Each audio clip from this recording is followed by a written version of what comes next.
कोई भी परिवार हो, उस परिवार को यदि वो समेकित कर का अदा कर रहा है, टैक्स पटा रहा है या बिजली का बिल पटा रहा है, तो उसके आवास का और उसके पट्टे की जवाबदारी भारतीय जनता पार्टी उसको बनाता है। भारतीय जनता पार्टी जिंदाबाद, भारतीय जनता पार्टी जिंदाबाद, जिंदाबाद, जिंदाबाद। मेरा एक बात और कह रहा है, हमारा ये पूरा क्षेत्र क्योंकि रेलवे का और फॉरेस्ट का और एनएमडीसी का, इसके माध्यम से हम लोगों को बहुत पीड़ा झेलनी पड़ती है। लगातार इंतजार हम लोग कर रहे थे, लेकिन अब इसके लिए हम नीति बना करके हम अपने लोगों को उस पट्टे का उसको जो स्वामित्व का अधिकार वो हमारे साथी है। ये घर घर जाकर बताइएगा, ये घर घर जाके बताइएगा। भारतीय जनता पार्टी कोई ऐसी पार्टी नहीं है आज जगह जमीन के लड़ने के लिए काम कौन किया? भारतीय जनता पार्टी ने। क्या जगह जमीन का अधिकार और उनका पत्र भारतीय जनता पार्टी ने। तो कहीं ना कहीं से ये भारतीय जनता पार्टी की सोच है। आज हमारी माता बहनें बैठी हुई है यहाँ पर, जो साप्ताहिक बाजार लोगों के द्वारा जीतने के बाद जनता के लिए क्या करना चाहेंगे और किस तरह के रणनीति है? जनता को हमने घोषणा पत्र में दिया है कि हम क्या क्या करेंगे। पहले बस स्टैंड जो सबसे यहाँ ज़रूरत है, बस स्टैंड की, मुक्तिधाम की समस्या है, और हाउसिंग बोर्ड, और वार्ड नंबर 4-5 में जो ज़मीन की समस्या है, पानी की समस्या, हम पूरा करेंगे। अभी जैसे कि कल मंत्री जी आए हुए थे कार कश्यप जी, और उन्होंने बताया है कि ज़मीन के मामले में तो अगर भाजपा की सरकार जीतती है तो जो रेलवे की ज़मीन है और पट्टे की ज़मीन थी जायसवाल की, लोगों को कब तक इनको छुटकारा मिल पाएगा और क्या भाजपा इसको साकार कर पाएगी? केदार कश्यप जी का कल दौरा था, उन्होंने आश्वासन दिया है, और जो फॉरेस्ट लैंड है, हमारे वन मंत्री हैं, और उसका रास्ता निकाला जाएगा, रेलवे से बातचीत की जाएगी, और जो जायसवाल वाली बोली है वो भी मामला पे बात करके उसे खत्म किया जाएगा। आगामी चुनाव जीतने के बाद भाजपा के द्वारा नगर सेवा में किस तरह के कार्य, क्या क्या कार्य किए जा सकते हैं जो प्रथम दृष्टि पे हो? हमारे चुनाव जीतने के बाद सबसे मूलभूत सुविधा पानी, सड़क, बिजली तो रहेगी। इसके बाद एजुकेशन सिटी और ज़मीन के संबंधित जो विवाद है वो सब निपटाया जाएगा। किरंदुल की सबसे बड़ी एक समस्या है जो बरसों से रुकी हुई है, ओवरब्रिज। रेलवे को पार करने वाली जो ओवरब्रिज है वो अब तक नहीं बन के तैयार हुई है।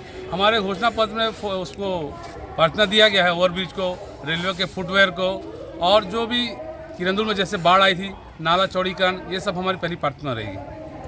जनता पार्टी जिंदाबाद, जिंदाबाद, जिंदाबाद, जिंदाबाद, जिंदाबाद, जिंदाबाद, जिंदाबाद, जिंदाबाद, जिंदाबाद, हमारी ऊषा जिंदाबाद, जिंदाबाद, जिंदाबाद। अभी जैसे चुनाव का दौर है और नेताओं का आना चालू है, आप लोग भी जा रहे हैं, तो आगे आप लोग किस तरह से जनता के बीच में जाना चाहेंगे और आप लोग के मुद्दे क्या क्या हैं? कल माननीय मंत्री जी आए थे छत्तीसगढ़ शासन, उनके द्वारा एक नया जुमला दिया गया है कि जो रेलवे विस्थापित लोगों की, जो रेलवे की जो भूमि के बारे में जो प्रकरण चल रहे हैं, जो उनको विस्थापन की, चौड़ीकरण की जो बात है, उसके ऊपर उन्होंने कहा कि सबको पट्टा दे दिया जाएगा।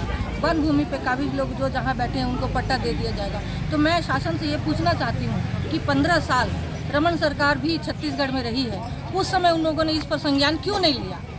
और आज जब चुनाव का मामला आया, नगर पालिका का चुनाव का मामला आया, जब लोगों की समस्याओं से अवगत हुए, तो आज ये सब बोलना चालू कर दिए कि कल ही घोषणा करके गए हैं कि जैसे ही चुनाव समाप्त होता है उसके बाद हम पट्टे की प्रक्रिया जारी करेंगे। तो ये ऐसा कहीं संभव है क्या? अभी यहाँ पर जनप्रतिनिधि लोग भी रहते हैं, बीजेपी के, कांग्रेस के, कम्युनिस्ट के सभी जनप्रतिनिधि यहाँ पर थे। सभी को मालूम था कि ये समस्या है, वन भूमि की समस्या है, रेलवे विस्थापन की समस्या है, हर जगह ये सब भूमि की समस्याएं चल रही थी। तो क्या वो अवगत नहीं थे? कल उनको याद आया है कि आज हमको पट्टा देना है, कल उनको याद आया कि वन भूमि पे काबिज लोगों को हमको पट्टा देने की बात है। इसके पहले उन्होंने ये जुमला चालू क्यों नहीं किया? कम से कम 1.5 साल बीत रहा है, उसके बीच में कौन सा जनप्रतिनिधि यहाँ आकर के खड़ा हुआ है? मैं आपको एक बात बताना चाहती हूँ कि जब से रेलवे ने नोटिस दिए हैं, उन नोटिसों को ले करके मैं सक्षम न्यायालय, माननीय कलेक्टर साहब, माननीय सांसद महोदय, हमारे पूर्व जो सांसद महोदय थे, हमारे माननीय मुख्यमंत्री जी थे, सबके पास मैंने इस बात को लेकर के गुहार लगाई है। मैंने वन भूमि पट्टा का, जिसका कि आप विश्वास करिए या मत करिए, लेकिन वन भूमि पे जितने भी काबिज लोग हैं 1614 लोगों का यहाँ पर हमने सर्वे करवाया था।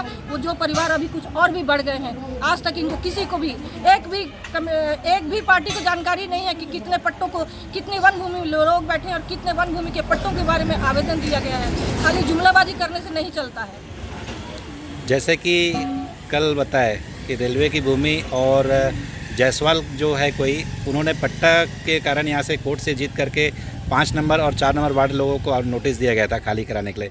इसमें आप क्या कहना चाहेंगे?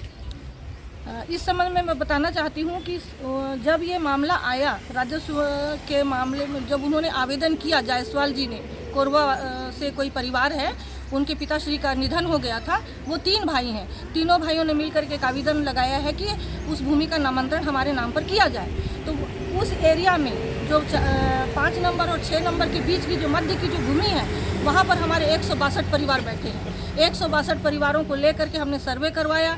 सर्वे के बाद में हमने वार्ड की तरफ से एक आपत्ति दर्ज करवाई।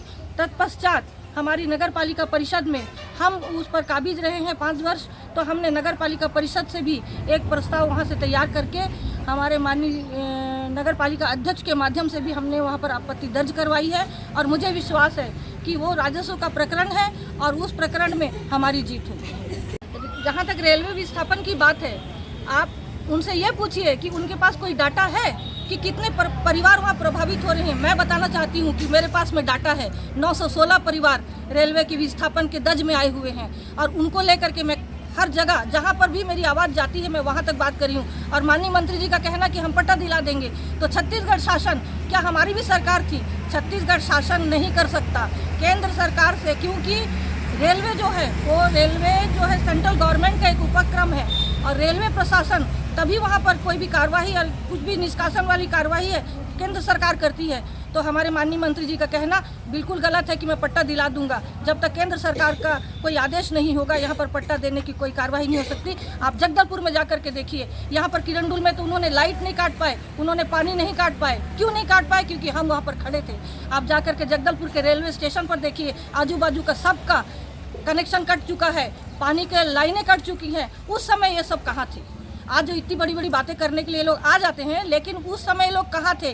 क्या जनप्रतिनिधि उस समय भी थे? आज भी हैं। मैं सभी का सम्मान करती हूँ, ये नहीं है कि मैं विरोध कर, लेकिन मैं ये कहना चाहती हूँ कि ये समस्या है आज की नहीं है, ये समस्या सन 62 से चल रही है। तब से लेकर के अब तक इनका भी शासन 15 साल रहा है। उस समय इन्होंने इस संबंध में कार्रवाई क्यों नहीं किया? उस समय पट्टे की बात क्यों नहीं करी? उस समय पट्टा देने की बात इन्होंने क्यों नहीं करी? और अभी मात्र 5 साल हमारी छत्तीसगढ़ में हमारी सरकार रही, कांग्रेस की सरकार रही है। उस कांग्रेस की सरकार के मध्य में हमने पूरी वन भूमि, पूरे रेलवे विस्थापन की भूमियों का सर्वे करवा करके, हम नगरीय निकाय में रहते हैं तो हम नगरीय निकाय की बात करेंगे। हमने यहाँ पर हर परिवार की सर्वे किया है, हमने जियो टैग करवाया है। किसी और पार्टी ने करवाया है क्या? यदि किसी ने करवाया है तो वो सामने आकर के बताएं। अगर आप जीत जाती हैं तो आगामी दिनों में इन रेलवे भूमि और जो पट्टे की ज़मीन है, इसमें आप लोग के द्वारा क्या किया जाएगा? देखिए, हम आज भी उनके साथ हैं और कल भी हम उनके साथ रहेंगे। जहां पर जो कार्रवाई शासन के अधीन है, हम शासन के निर्देशानुसार और शासन के बीच में रह करके हम अपनी बात को, अपने विरोध को भी रखेंगे और हम मांग करेंगे। और हमारी मांग को, हमको विश्वास है कि कांग्रेस पार्टी ही आज इन लोगों को जो भी न्याय होगा कांग्रेस पार्टी ही दिलाएगी, क्योंकि आज हम दमदार विपक्ष के रूप में हम लोग यहाँ पर बैठे हैं।